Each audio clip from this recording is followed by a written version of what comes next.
Bonjour, je suis Tuğçe Karabacak. Voici notre abécédaire qui a la modestie de nous faire découvrir par une lettre, un mot, les intentions d'un réalisateur, d'une réalisatrice, sonder un film, voire décrypter le jeu d'acteur, l'itinéraire d'une comédienne. Jeu de mots, un abécédaire, un son. Aujourd'hui, nous allons parler Maurice Pialat de l'ombre à la lumière. L'ouvrage que l'on peut trouver en librairie et tout naturellement chez notre partenaire, la librairie du cinéma du Panthéon, qui nous accueille. Merci à Hervé et à toute son équipe. Bonjour. Bonjour. Voilà un livre qui permet au lecteur de découvrir d'un cinéaste, souvent controversé, de comprendre ce qu'il a vécu, de ce qu'il a voulu dire ou de taire, derrière et devant les caméras. Un ouvrage qui a le mérite de nous rendre curieux, ce qui n'est pas courant, avec l'envie de regarder ce film sous un nouvel angle. L'ouvrage est composé de nombreux textes, offrant un éclairage multiple et complexe, un bon moyen de découvrir Pialat. Donc je vous explique rapidement le contexte. Dans ce bocal, on a 10 mots et chacun de vous va piocher un mot et parler brièvement sur ce mot, et l'autre personne peut réagir effectivement. Est-ce que vous êtes prêts? Ou vous désirez ajouter quelque chose? Non, ça va, on est prêt. On est prêt. Super. Bon, alors qui commence? Celui qui est à l'origine du livre, moi je dis. Toi. Bon, si vous voulez. Allez. Alors, je tire un papier. Ah, je suis tombé sur la question qui tue. Gérard Depardieu. Alors, Gérard Depardieu, Maurice Pialat, ils sont, on ne peut pas dire inséparables, mais on ne peut pas parler de l'un sans parler de l'autre. Ça n'a jamais été toujours une relation très tranquille entre eux, mais il a quand même illuminé de mémoire 4 de ses films. Je sais que pour Police, Pialat, ça s'était très mal passé. Gérard Depardieu ne voulait plus jouer dans un film de Pialat, mais comme c'était très habituel avec Pialat, il y avait toujours des prises de gueule, etc. Disons que ça a repris peut-être par la force des choses. Gérard Depardieu n'étant pas un imbécile, il a dû reconnaître le talent, le mérite de Pialat, et on va le voir évidemment dans le film pour lequel il aura la Palme d'Or à Cannes, Sous le soleil de Satan. Et il faut dire que Pialat, dans Sous le soleil de Satan, est au sommet de son talent, et Depardieu aussi. Voilà. Et le film, bon après, tout le monde est au courant qu'il a été très mal accueilli à Cannes, que Maurice Pialat a été sifflé, et qu'on l'accuse d'avoir fait un bras d'honneur. En fait, c'est pas vrai. Il a fait le signe de la révolution en leur disant « Vous ne m'aimez pas, mais moi je ne vous aime pas non plus. » Voilà. Cette image, elle est... Comment dire? On ne peut pas ne pas penser quand on la voit, qu'on voit Maurice Pialat, d'ailleurs on s'en est servi pour la couverture du livre, on ne peut pas penser après à Depardieu, à ce qu'il va devenir. Depardieu provocateur, le Depardieu grande gueule. Voilà, il y a comme une espèce de symbiose entre les deux. C'est comme, alors ils s'entendaient pas au début, et après je pense qu'il y avait comme une espèce de père à fils. Il y a quelque chose de magique qui s'est passé entre eux. Alors après évidemment Gérard Depardieu a fait une carrière chez d'autres réalisateurs et pas des moindres. Et voilà, donc c'est suis d'accord. Moi, je penserais à Depardieu en tant qu'acteur, en fait. Physiquement, enfin, la place de Depardieu dans dans les films de Piala, je trouve, représente bien euh, une image des films de Piala aussi. Il a quelque chose de très brut, Depardieu, de très instinctif, mais aussi de très intelligent, de beau aussi quelque part. C'est à la fois la combinaison de l'aspect un peu brut de décoffrage parfois, mais aussi d'une grande subtilité, d'une belle poésie aussi, notamment dans son phrasé, la manière de s'exprimer, la manière d'exprimer l'intention de ce personnage au travers de son corps. Voilà, donc c'est l'acteur qu'il fallait pour les films qu'il fallait, je pense, Depardieu. Et Jean-Max, je voulais vous demander très brièvement par rapport à l'image d'aujourd'hui de Depardieu, donc qu'est-ce que vous en pensez sur ce polémique-là? Nous sommes des critiques de cinéma. Nous ne sommes pas censés parler de la vie privée des gens. Donc c'est vrai que là, ça déborde. De toute façon, ça déborde de tous les côtés. Maintenant, est-ce qu'il y a encore un acteur ou un réalisateur qui ne soit pas touché ou par des rumeurs ou par des allusions?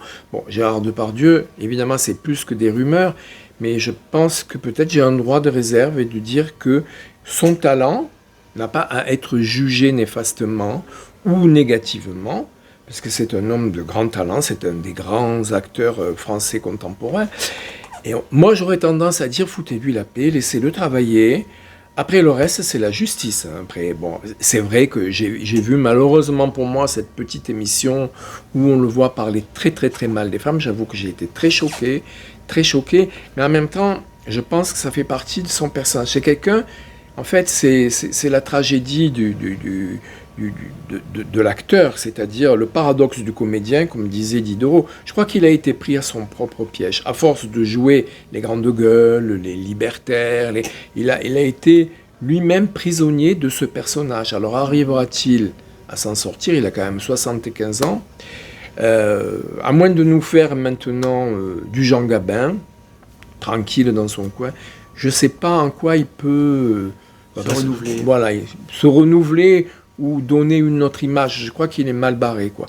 Et donc tout à l'heure, excusez-moi, je ne me souvenais pas du titre, mais c'est Le Garçu, donc le dernier film dans lequel il a joué avec Maurice Pialat, et le dernier film d'ailleurs de Pialat. Il joue, en fait, il interprète Pialat qui venait d'avoir 7 enfants, et Depardieu joue le père de cet enfant, et on le voit dans ses contradictions avec les femmes, avec l'éducation d'un enfant.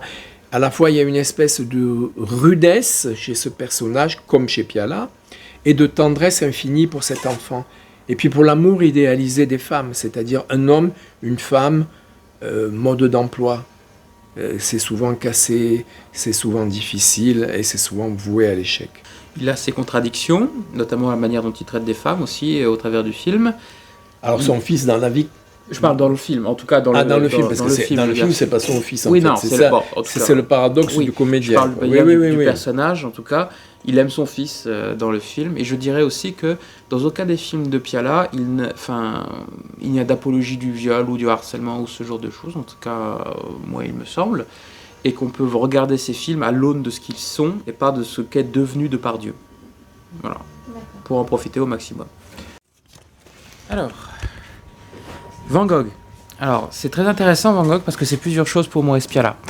D'abord, c'est son avant-dernier film. C'est un film qui est plus classique dans son approche, je crois que ça peut se discuter, mais c'est aussi, je pense, une sorte de boucle qui se boucle, parce qu'il faut savoir que Maurice Pialat, au tout début, a fait des études pour devenir peintre. Il a essayé d'exposer, puis il a abandonné les choses, en fait, parce qu'il estimait qu'il n'avait pas de talent. Je crois même qu'il avait déclaré qu'il avait jeté ses peintures, qu'elles avaient disparu, ce qui n'a pas été le cas. En réalité, il avait conservé toutes ses peintures. Il y a d'ailleurs eu, juste après sa mort, sa femme a retrouvé les peintures. Il y a eu une très belle exposition. Et il y a certaines de ces peintures qui évoquent parfois comme une maison dans les bois, certains de ses films, comme la Maison des Bois. Il y a un côté très, dans ces peintures qu'il avait fait, justement impressionniste. On sent une influence de Van Gogh. Et donc, ce qui est intéressant, c'est que son film sur Van Gogh n'est pas tant comme le film américain qui avait été fait sur la folie sur l'abandon de Van Gogh, quelque part. Le film va à rebrousse-poil des films qu'il pouvait y avoir à l'époque, c'est-à-dire où on voyait les artistes torturés mais qui peignaient, enfin c'était une déclaration sur leur art. Là, c'est plutôt une déclaration sur l'artiste, je trouve. Je sais pas ce que tu en penses. Oui, en plus, c'est un rare film sur la peinture où on voit l'artiste au travail. Et ça, c'est très difficile. Là, j'ai vu récemment le film sur Bonnard. Je trouve que le film insiste trop sur ses relations avec les femmes. Bon, là, évidemment, il en parle. On peut pas en faire l'économie de parler des relations que l'artiste a avec les femmes ou avec sa famille ou avec la nature. Mais il y a des scènes qui sont merveilleuses, notamment celle où il est en train de peindre dans un champ. C'est pas très gentil de dire l'idiot du village, qui demande son portrait.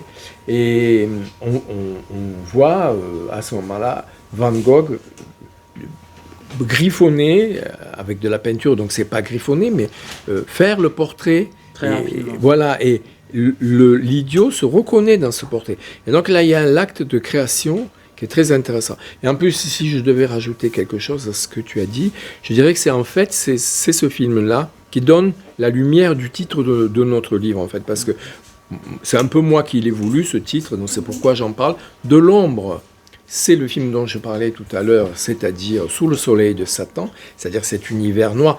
Police aussi n'est pas un film très coloré, très lumineux, c'est très glauque. Et la lumière, c'est ça, c'est la folie du peintre, la folie de l'artiste, c'est pas que celle de Van Gogh qui crée, qui donne la vie, qui est une étincelle de vie. Et ça, je trouve que c'est hyper bien rendu dans ce film, et c'est pas étonnant que ce soit on peut pas dire son meilleur film, mais c'est le film qui a le mieux marché de façon, auprès du public. J'aimerais ajouter qu'en fait, il filme Van Gogh, mais il filme une sorte de mystère de Van Gogh, justement, de l'intériorité de Van Gogh. Il y a quelque chose, en fait, notamment ça se transmet par les regards de l'acteur, formidable Jacques Dutronc, c'est son meilleur rôle, je pense, c'est qu'il y a une part d'insondable en lui, un changement, une pulsion qu'on n'identifie pas très très bien, mais qui le fait changer de moments de bonheur au moment de malheur. Notamment dans ce train vers la fin du film, quand il rentre avec son amante, on voit qu'il est heureux et l'instant d'après, il devient malheureux, on ne sait pas pourquoi, qu'est-ce qu'il y a eu. Et c'est ça aussi qui est une clé du film de Piala, c'est que le bonheur et le malheur se côtoient. Voilà. C'est l'un et l'autre qui se côtoient, qui se mélangent, et on ne peut pas faire l'un sans l'autre. Merci. Maintenant, c'est votre tour, Jean-Max. L'amour. Je tombe que sur des questions essentielles, moi. L'amour, c'est absolument... c'est le sujet central du cinéma de Piala. Je me demande d'ailleurs si ce n'est pas le sujet central du cinéma en général. Donc l'amour, qu'est-ce qu'il y a d'autre sur Terre que l'amour ? La mort. Le sexe. Mais oui, mais c'est Eros et Thanatos. Donc la mort, l'amour se répondent. Donc là, c'est une petite parenthèse. Chez Piala, ne sortons pas de notre questionnement. Oui, moi évidemment, je trouve que le film qui en parle le plus, il y en a deux d'ailleurs. Il y a Passe ton bac d'abord, puisque ce sont les adolescents, c'est-à-dire la façon quand on découvre l'amour, c'est les premières armes, quoi. Et Nous ne vieillirons pas ensemble, qui est l'autre versant. C'est-à-dire, là, c'est l'impossibilité pour un homme et une femme, finalement, de vivre ensemble. Soit parce qu'ils ne se comprennent pas, soit parce qu'ils ne sont pas sur la même longueur d'onde, soit parce qu'il y a là, en l'occurrence, c'est l'homme qui est très acariâtre, qui est très caractériel, qui ne supporte pas de vivre avec une femme qu'il l'aime, il l'adore, il ne peut pas vivre sans elle, hein, mais il ne peut pas s'empêcher de lui envoyer des vacheries. Quand il lui dit, par exemple, avec tes cuisses comme ça, qu'est-ce que tu crois que tu vas plaire aux hommes? Tu te prends pour une créature, voilà, une starlette? Tu es moche. Bon, donc, et même, je ne pense pas que ça soit exagéré. Je pense que c'est vraiment ce qu'il pensait, lui, de ses relations avec les femmes. Ce besoin de les rabaisser, de les mépriser. Et en même temps, l'autoritarisme du réalisateur du cinéma. Et ça, on en parle énormément, puisqu'on parle de Benoît Jacquot, on parle de Jacques Doyon, mais on peut parler évidemment de Bergman, de la façon qu'ils avaient de martyriser, entre guillemets ou pas, les femmes pour arriver à avoir ce qu'il voulait du personnage. Sachant qu'il Et pouvait là, marcher. je crois qu'ils sont dans les rues des Saintes-Maries-de-la-Mer. Lui, il a la caméra et elle fait un peu son assistante. Et il l'insulte devant tout le monde, il la traite plus bas. Il l'humilie, voilà. Alors, bon, je pense que... Est-ce que l'amour, c'est pas l'humiliation? C'est tout à fait le contraire. Alors après, il faut s'entendre sur le mot amour. Alors là, vous me posez vraiment une colle, parce que le mot amour, je crois que c'est un des mots qui a le plus d'acception. Parce qu'il y a l'amour vache, il y a l'amour sadique, il y a l'amour masochiste, il y a l'amour filial, il y a l'amour maternel, il y a l'amour paternel. L'amour paternel, on le voit dans Le Garçu. Tout ça, c'est des formes d'amour. Alors après, donc, quand on parle cinéma, on voit toujours, grosso modo, l'amour, parce que 99% des films, c'est l'amour entre deux êtres majeurs, que ce soit un homme, une femme, ça c'est la majorité, 2 hommes, 2 femmes, après on peut en avoir 3 par exemple, on peut en avoir plusieurs. Mais c'est comment se décline l'amour, et je crois que, alors là je vais peut-être me faire contredire par mon camarade, mais je pense que c'est le moteur des films de Piala. Il ne parle pas d'autre chose que d'amour. C'est aussi le manque d'amour. C'est pas, c'est voilà. La même chose. Enfin, oui. L'amour ou le manque d'amour. C'est vrai que c'est le moteur principal de la plupart de ces films. L'abandon aussi, on a souvent dit l'abandon, que... puis il y a son premier film sur les enfants abandonnés. C'est L'enfance nue, produit par L'enfance François nue, qui Truffaut. est un film, c'est un chef-d'œuvre. Là-dedans, oui, c'est ce gosse qui fait qui fait le mal. Mais il fait le mal. Enfin, on pense que c'est parce qu'il ne reçoit pas d'amour. Il ne reçoit pas assez d'amour. C'est-à-dire, par exemple, quand je reprends la scène où il humilie sa maîtresse, qu'il a pris sur le tournage, c'est-à-dire que clairement, la scène est très frontale. Il n'est pas ni du côté de celui qui humilie, ni du côté de l'humilié. Il y a une sorte d'égalité et c'est offert au regard. C'est-à-dire qu'il ne... Enfin voilà, c'est offert au jugement quelque part du spectateur. Et très souvent, Piala, il y a cette dimension-là, c'est sa notion la plus documentarisante, on va dire, de ces films, c'est qu'il y a une manière de dire, voilà, c'est comme ça. C'est pas bien, c'est pas mal, vous pouvez juger ça bien, vous pouvez juger ça mal, c'est les relations entre les êtres humains, c'est juste comme ça. Voilà. Et il y a aussi quelque chose touché, c'est que, en fait, il ne donne jamais à voir l'amour charnel, le désir, jamais, dans aucun de ses films.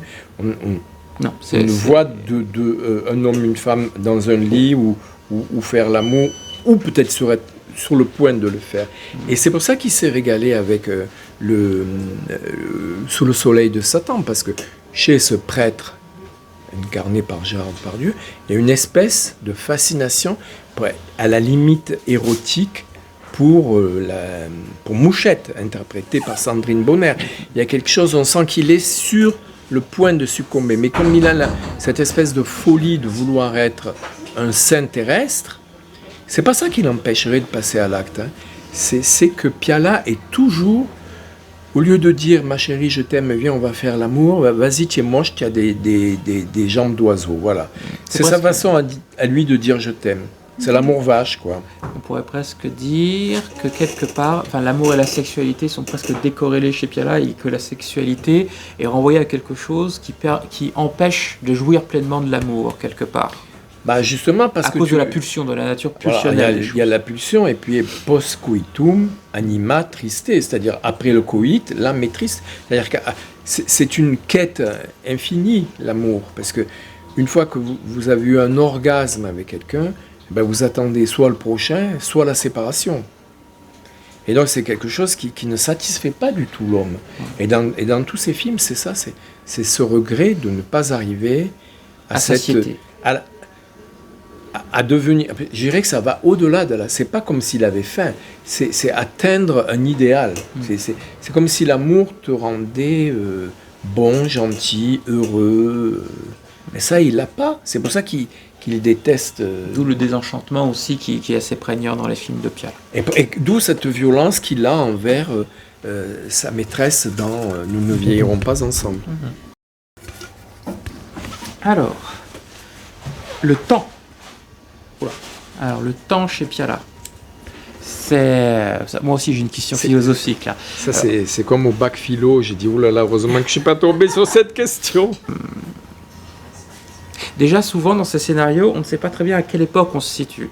C'est-à-dire que d'un côté, on sait à quelle époque on est, c'est vrai, mais quand on prend À nos amours, typiquement, les personnages sont un peu des personnages du début du XXe siècle, ce genre de choses. Le temps, il a une manière d'étirer les scènes aussi qui est très particulière, qui impacte ses personnages. Et on pourrait presque dire que la manière dont il gère le temps au sein de ses films, c'est là où il y a un discours qui est très présent, qui est très important chez Piala. C'est là où les personnages se rendent compte de certaines choses. Par exemple, je pense dans Loulou. Dans Loulou, à un moment, il y a une très longue scène de dîner, d'ailleurs c'est une scène assez connue, où il emmène Isabelle Huppert dans sa famille et il y tire le temps. Enfin, on les voit, on s'enivre durant cette scène, enfin, on mange bien. Il étire, au point que ça en devienne presque insupportable pour le spectateur. Et en fait, à ce moment-là, c'est prendre le relais de l'émotion de Nelly. C'est Nelly le nom du personnage. Qui est en fait, c'est le moment où il y a une rupture. En fait, il utilise le temps long pour montrer une forme de rupture du personnage au sein de la diégèse du film. Ce qui est assez intéressant. Et aussi, le temps, c'est les plans séquences. Je pense par exemple dans La Gueule ouverte, il y a de très nombreux plans séquences où il prend le temps de montrer la souffrance des personnages, justement, où ce qui est très impactant, ce qui est très dur à voir, et pour mieux impacter le public. Et le temps, bien sûr, ça me fait penser aussi à son cinéma au cours du temps. Aujourd'hui, je pense que la plupart de ses films n'ont pas pris une ride, parce que justement, chacun de ses films dépasse son sujet. Il part un peu du particulier pour aller vers le général, Piala, ou plutôt au travers de cette réalité du particulier et de l'individu, il aborde des sujets qui transcendent son époque. Voilà. Je pense que dans un siècle, dans 2 siècles, on continuera de regarder ces films par rapport aux propos qu'il tient, je pense. J'ai tiré la réalité. J'ai rêvé d'un autre monde où la terre serait blonde. Bon, donc la réalité, c'est ça, c'est ma réalité. Alors en fait, déjà, il faudrait que vous me précisiez, cher Tucci, si c'est la réalité, sa réalité ou ma réalité. Et en fait, qu'est-ce que le réel? Alors, je crois, bon, je ne veux pas trop m'avancer, mais je dirais que le cinéaste, enfin surtout Piala, ne se préoccupe pas de montrer la réalité. En fait, je crois qu'il veut montrer une sorte de sa réalité à lui, mais tout en sachant que la réalité, même la sienne, elle n'existe pas. Que le cinéma, c'est pas du tout ce qu'on pourrait appeler ou du néo-réalisme, ou du réalisme, ou du naturalisme. Ça ressemble à des films naturalistes. Par exemple, si on prend Police, si on passe ton bac d'abord, ou Loulou, pas Sous le soleil de Satan, pas Van Gogh. Mais enfin, ces trois-là, on se dit, ah ben oui, on est en face de quelqu'un, presque il faudrait de la sociologie. Mais en fait, c'est pas ça du tout. Si vous prenez Passe ton bac d'abord, comme Hugo a fait remarquer tout à l'heure, c'est intemporel. On ne sait pas si... En fait, ça a été filmé au début des années 80. Donc, mais c'est une jeune... C'était 70, Passe ton bac d'abord. Fin des années 70. Ouais. Enfin, dans ces années-là. Mais de toute façon, c'est pas grave, parce que cette réalité-là, on n'arrive pas ni à la géolocaliser. On sait qu'on est en province, par les accents des gens, par des petits détails. Mais il n'a pas envie. Par exemple, la scène dont je parlais tout à l'heure, qui se passe dans Nous ne vieillirons pas ensemble. Moi, c'est parce que je connais la région.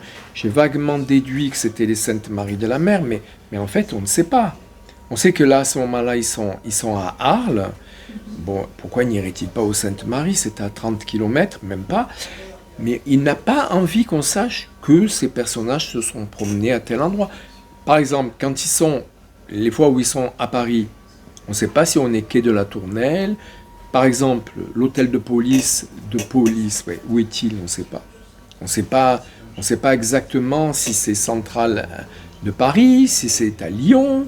On ne sait pas. Donc la réalité, je pense qu'elle lui importe peu. Même dans le Garçu, on sait qu'ils sont dans une île, que c'est les vacances, il fait très chaud. On a des détails qui nous montrent. Mais son but, c'est plutôt comme un entomologiste, en fait. Il prend ces personnages, il les met ensemble dans un lieu qui n'est pas vraiment défini, un temps qui n'est pas vraiment défini, mais il s'en moque de la réalité.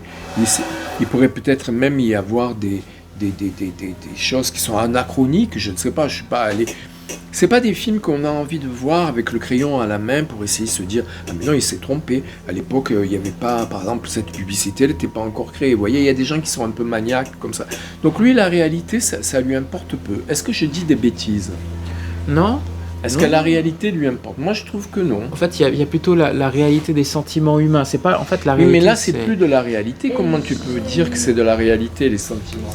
Je voulais, en fait, quand j'écris réalité, je voulais aussi parler. La question, en fait. Non, je veux faire un peu comme si deux lectures, en fait, un peu réalité et réel, surtout le côté réel des films de Piala, même dans la fiction, en fait, avec le lien, le côté documentaire. Le côté documentarisant de ces fictions, en fait. Oui, mais il a fait des documentaires, c'est ce que je disais. Oui, Alexis mais moi, Leroy en a parlé, ceux qui sont filmés à Istanbul notamment. Mais est-ce qu'elle veut, Mais c'est pas des documentaires non plus. Non, mais il y a un aspect quand même documentaire dans ces films, notamment. Enfin, moi, je trouve un peu, hein, notamment dans son côté intimiste, parce qu'il s'inspire de sa vie. Il s'inspire, tu vois ce que je veux dire? Oui. Il s'inspire de ce... Dans L'Enfance nue, par exemple, c'est des acteurs non professionnels. Voilà, par exemple. Mais ce n'est pas. Pardon. Est-ce que ce sont des films documentarisants? Alors, moi, j'ai comme exemple un de ses premiers, donc il y a L'Enfance nue, qui a été. C'est l'histoire d'un vrai enfant de l'assistance publique. Ce sont des personnes qui ne sont pas des acteurs, à part un qui est un acteur de Piala, qu'on voit d'ailleurs plus tard dans Van Gogh. Mais ils jouent des personnages. Ils sont pas. Et je pense qu'il, sans le vouloir bien sûr, il a inventé le nouveau documentaire contemporain, qui sont des documentaires scénarisés. On n'arrive plus maintenant, comme Jean Rouch, avec sa caméra, à dire on va voir des gens, tiens, comment ils dansent, qu'est-ce qu'ils mangent. Non, ce sont maintenant des petits films presque de fiction. Je vais me faire arracher les yeux, mais comme ils sont scénarisés, c'est pas vraiment le réel. Donc il n'y a pas de réel. Voilà. C'est Il n'y des a pas de documentaires réel. de création, comme on dit. C'est de création. En fait, c'est sûr que ça part de personnages, de personnes réelles, pas de personnes. Mais ils leur font jouer des personnages. En fait, on passe de la personne à une forme de personnage. Voilà. Allez. Tu n'as pas le trac? Non. Ah, la Palme d'Or. Aïe, aïe, aïe. Ah, Alors là, la Palme d'Or. Alors, on dit que c'est une Palme d'Or par défaut. Parce qu'en fait, celui qui devait avoir la Palme d'Or, c'est Nikita Mikhalkov. Dans le jury, il y avait Elm Klimov qui détestait Nikita Mikhalkov. Donc, ils n'arrivaient pas à se mettre d'accord et ce serait une palme par défaut ou quelque chose comme ça. Mais en réalité, la Palme d'Or de Maurice Pialat est entièrement méritée. Pour ce qui dit de la spiritualité, il a pressenti en utilisant Bernanos. Bernanos, le livre, parlait justement du rapport de la société moderne à la spiritualité, à la perte de spiritualité, à la future perte de spiritualité. Pialat, dans les années 80, réutilise ça. Et je crois que c'était Malraux qui avait dit le 21e siècle sera religieux ou ne sera pas. Quelque part, ça découle un petit peu de cette démarche. Il questionne la perte de spiritualité, en fait, dans ce film. C'est-à-dire que c'est d'ailleurs l'un des films les plus fantastiques, le film fantastique de Pialat, puisque Dieu existe, entre guillemets, dans le film, puisqu'il y a des miracles à proprement parler. Mais on pourrait dire, mais qui s'en soucie? Enfin, voilà, donc il pose la question de la spiritualité avant que le religieux n'explose à nouveau au cours du XXIe siècle, comme Malraux avait dit. Et donc, je pense que la palme est entièrement méritée. Je pense que les sifflets sont complètement injustes. Je veux dire, j'ai jamais vraiment compris d'ailleurs pourquoi est-ce que les gens s'étaient mis à le siffler. Est-ce que c'était parce que c'était les déçus que Les Yeux Noirs n'est pas la Palme d'Or? Je sais pas. Ou est-ce que c'était contre Piala, mais pas contre le film? Peut-être, parce que c'était l'ours mal léché du cinéma français à l'époque, en plus. C'était contre Pialat, contre ce retour. D'autant que Pialat joue le rôle d'un prêtre là-dedans aussi. Donc peut-être ils ont vu ça comme si Pialat d'un seul coup trahissait une sorte de laïcité ou Après, voilà, je ne sais pas. Je ne sais pas. En tout cas, moi, je pense surtout que comme avait dit, je crois que c'était Bergala, je ne sais plus si c'était lui qui avait dit on siffle pas même si on n'est pas d'accord, surtout quand on reçoit un prix. Il avait dit ça, je crois, en 2011 à Lyon, à l'Institut Louis Lumière, il me semble. Et je crois que Catherine Deneuve l'avait défendu le soir même, d'ailleurs, en disant que, enfin, je ne sais plus exactement ses mots, mais elle l'a défendu contre les sifflets. Donc il a été défendu aussi. Parce que souvent, quand on en parle, on a l'impression qu'il était seul contre tous. C'est pas tout à fait vrai non plus. Les gens ont défendu Piala, ils ont critiqué les sifflets. Donc je pense que c'est une palme d'or valable, que mieux vaut oublier la polémique et se concentrer sur le film. En plus, je pense aussi que c'est un film assez difficile à comprendre. Donc peut-être par là, il voulait lui signifier en plus qu'il avait mauvais caractère, qu'il se retournait vers Dieu, que également on ne comprend rien. C'est ça qu'on lui dit. Excessif, voilà. Est-ce que Piala est un cinéaste excessif? Un peu quand même, moi je dis. Oui, enfin. Pourquoi? Parce que C'est excessif dans la mesure où les sentiments sont excessifs. Ça déborde. Il ne présente pas des situations qui sont disons, banales, normales. Ou, voilà, c'est pas non plus de gentils petits films d'amour. Voilà, donc c'est excessif dans la mesure où ça essaie d'aller jusqu'au bout. Bon, Van Gogh, c'est excessif peut-être parce que ça essaie d'analyser ou de comprendre le mouvement créatif d'un artiste. Mais c'est pas quelqu'un qui, comme d'autres réalisateurs, voudrait choquer. Il ne fait pas ça pour choquer. Il n'est pas excessif, à mon avis, hein. Il n'est pas excessif parce qu'il dit tiens, je vais faire du cinéma à scandale ou je vais choquer le bourgeois. Non, au contraire, pas du tout. Il n'y a pas d'excessif non plus dans la mise en scène. C'est pas un cinéma trop appuyé ou un cinéma qui va utiliser des effets spéciaux ou des centaines de figurants. Donc c'est pas excessif au niveau du budget, c'est pas excessif au niveau des histoires qu'il raconte, parce que ce sont des histoires tout à fait banales, hein, à part celle de Van Gogh. C'est des gens qui en ont marre d'être ensemble ou des jeunes qui attendent de passer le bac. Voilà. Donc qu'est-ce qu'il y aurait d'excessif dans le cinéma de... TV, comment? Parce que moi, personnellement, j'entends toujours, mais je ne connais pas exactement à quel point il était excessif, qu'est-ce qu'il a fait. Il était très dur, hein, puisque il a fait pleurer Sophie Marceau. D'ailleurs, elle n'a plus jamais voulu jouer ni avec Depardieu, ni avec Piala. Vous imaginez, vous tournez un film, vous avez d'un côté Depardieu et de l'autre Piala qui est un caractériel. Voilà. Il paraît qu'il était très dur, mais même avec les hommes. Avec Richard Anconina, qui lui a fait faire écrire une lettre d'excuse sur le tournage de Police. Et en fait, par rapport à l'excès... Il avait dit qu'il était nul, c'était un acteur nul. Il l'a humilié. Mais en fait, le truc, je pense que l'excès de Piala, c'est pas en soi ces films qui sont excessifs, c'est lui sur ses tournages, il a pu être excessif. Je pense que ça, c'est... Voilà, lui en tant que personne, il est excessif. Ça, je pense.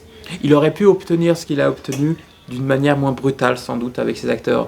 Mais d'un autre côté, je pense que c'était aussi son caractère. Son excès n'était pas artificiel. Il peut y avoir des réalisateurs qui abusent, enfin qui sont excessifs, qui sont des dictateurs aussi pour le plaisir d'être excessif avec les autres. Lui, je ne pense pas que c'était un plaisir d'être excessif. Mais lui, en tant qu'homme, je sais pas, moi je ne l'ai pas connu, bien sûr, mais je pense que lui était quelqu'un certainement d'exigeant, excessif, je ne sais pas, mais exigeant, extrêmement nerveux. Voilà, on l'a vu quand il est pour la Palme d'Or, qu'il insulte les gens. Voilà, c'est ce genre de ce qu'on appelle un tempérament sanguin. Voilà, quelqu'un qui rend coup pour coup, quoi.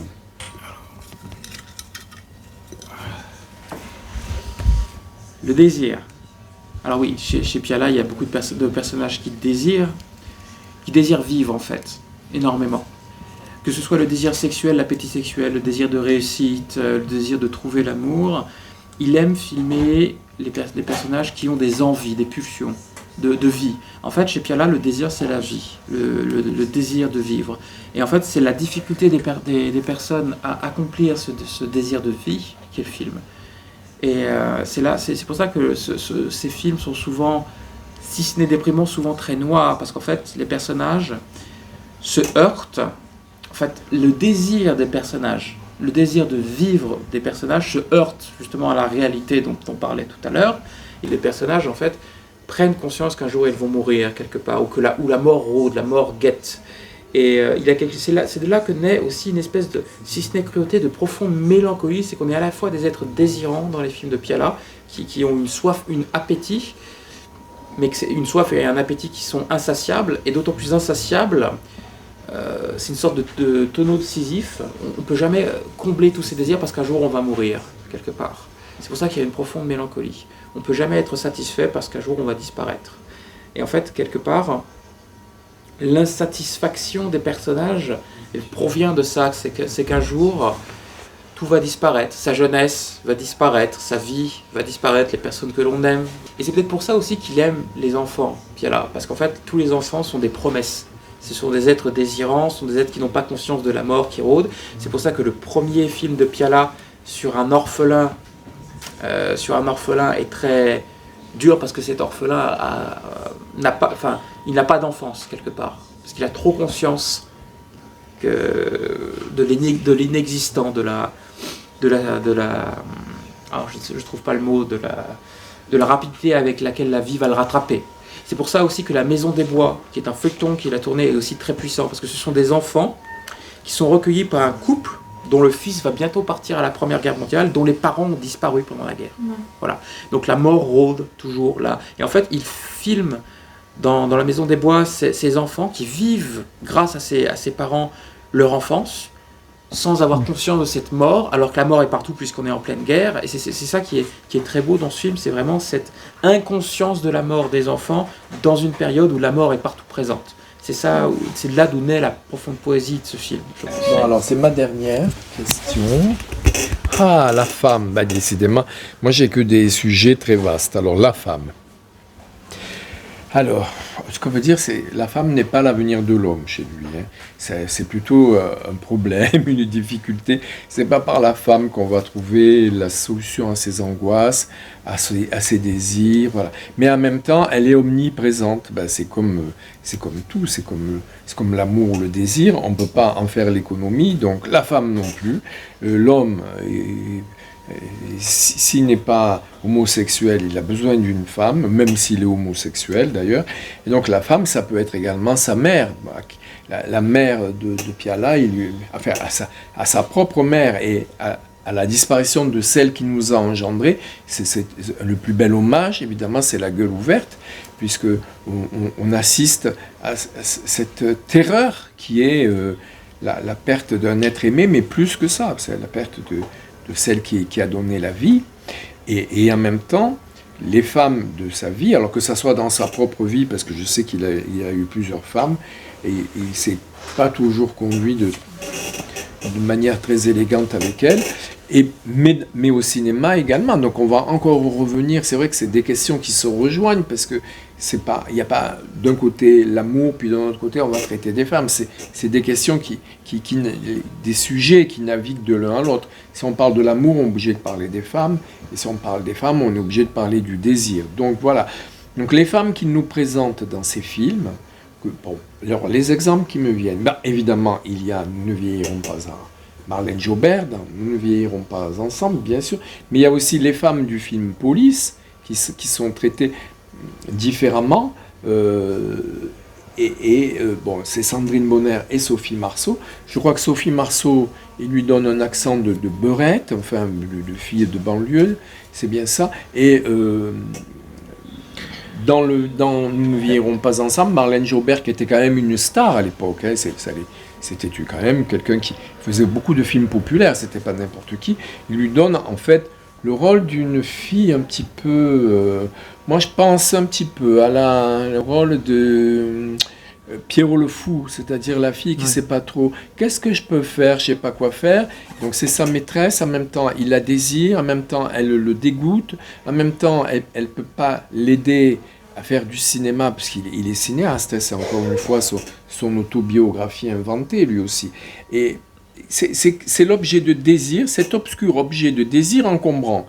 Donc je désire cette femme qui me désire aussi, mais en même temps, si je sais que je satisfais ce désir, elle va me dégoûter, mais si je ne satisfais pas ce désir, elle va me dégoûter aussi. Donc la femme, c'est pour ça que je me suis permis de dire que ce n'était pas l'avenir de l'homme, c'est une boutade bien sûr, mais c'est l'être idéal, inatteignable. Voilà. Donc la femme, chez Piala bien sûr, vous la voyez, elle est belle, elle est désirable, elle est tout ce que vous voulez, elle est indispensable en même temps. Mais c'est un peu ce que Hugo disait précédemment. Mais en même temps, elle le ramène à l'impossibilité d'aimer en fait. Voilà, elles sont comme des madones en fait, c'est des icônes. Voilà. Tandis que la femme de tous les jours, eh ben, elle a des défauts. Et je dirais aussi que dans ces films, il y a aussi une égalité homme-femme dans les désirs. Bien sûr, l'homme est un homme, la femme est une femme, mais il n'y a pas un supérieur à l'autre ou un inférieur à l'autre. Ils se valent dans leurs désirs, quelque part. Voilà. Après, dans leur manière, les femmes sont peut-être plus à la recherche de stabilité et doutent quand ça devient trop instable. Et les hommes, je dirais, à force de ne pas douter, commettent des erreurs, quelque part. À force de suivre leur instinct, commettent des erreurs, se montrent assez monstrueux. Mais les femmes savent aussi être monstrueux. Là où les hommes peuvent être monstrueux dans leur pulsion, dans les films, les femmes peuvent être monstrueuses, pas tant, parfois par leur manipulation aussi. Sophie Marceau manipule Gérard Depardieu dans Police. C'est-à-dire qu'elle l'utilise, elle utilise son amour. Voilà, il y a une certaine ambiguïté. Son désir. Attention. La mort. J'en ai déjà un petit peu parlé.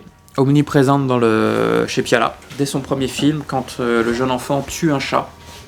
Il tue un petit chat, enfin c'est l'enfant adopté qui tue le petit chat d'une autre petite adoptée. On est assez transi de voir une chose pareille. Voilà. La mort, il y a la mort des personnages, la mort de sa mère. La mort rôde toujours partout. Elle travaille les personnages, d'autant plus qu'ils n'en parlent pas. On ne dit pas telle personne va mourir, ou tu vas finir par te suicider, ou elle va finir par mourir. On n'en parle pas, mais elle est tout le temps présente. Il y a une mère, la vieille. Oui. Et en fait, elle est toujours présente, elle est toujours là. Et on la sent toujours là, qui rôde, en fait. C'est de là d'où émane une certaine inquiétude, une certaine, je ne vais pas dire froideur, mais c'est peut-être de là que naît chez Piala cette présence de la mort, l'impossibilité d'avoir de croire dans le spirituel. On a justement des pulsions spirituelles, mais comme il y a la mort, comment est-ce que c'est possible de croire, quelque part ? Et je note que dans son premier long métrage, on commence par une manifestation du Parti communiste. C'est-à-dire le premier long métrage, donc L'enfance nue, ça commence dans le milieu populaire avec la manifestation du Parti communiste, donc des croyants, quelque part, des hyper-matérialistes. Et Piala, c'est quelqu'un qui filme justement ce besoin de spiritualité des êtres, c'est cette mort qui rôde partout dans un monde où il y a le communisme, où il y a des gens qui croient au matérialisme. Je ne sais pas si c'est clair ce que je dis. Oui, qui croient aussi qu'il y aurait une entité qui défendrait les pauvres. Voilà. Et en fait, c'est un peu les gens qui essaient de s'unir pour justement lutter contre l'injustice sociale. La mort est liée au spirituel, en fait, chez Piala. Voilà, c'est intriqué. C'est sous le soleil de Satan. Voilà, mais pas que. C'est la mort du prêtre qui est un abandon de Dieu en même temps. C'est ça. La mort est toujours extrêmement présente dans ces films. C'est un scandale. Je ne sais plus qui disait que la mort est un scandale. Mais je sais que la vieillesse est un naufrage. Le fait est là. Les faits sont là. Encore une fois, c'est cette triste réalité. Un jour ou l'autre, on va mourir. Donc je vous remercie. Est-ce que vous voulez ajouter quelque chose ? Oui, moi je voudrais tout simplement remercier les autres auteurs parce qu'ils n'ont pas pu être là, ils habitent tous en province. Donc Hugo Dervizoglou qui est à côté de moi, Alexis Leroy, bon, Jean-Max Méjean c'est moi, Jean-Michel Pignol qui en fait était l'initiateur du projet, parce que c'est lui qui nous a dit un jour il faudrait parler de Piala, et René Prédal, qui est le grand critique de cinéma, historien du cinéma, qui nous a fait la gentillesse de la préface. Voilà.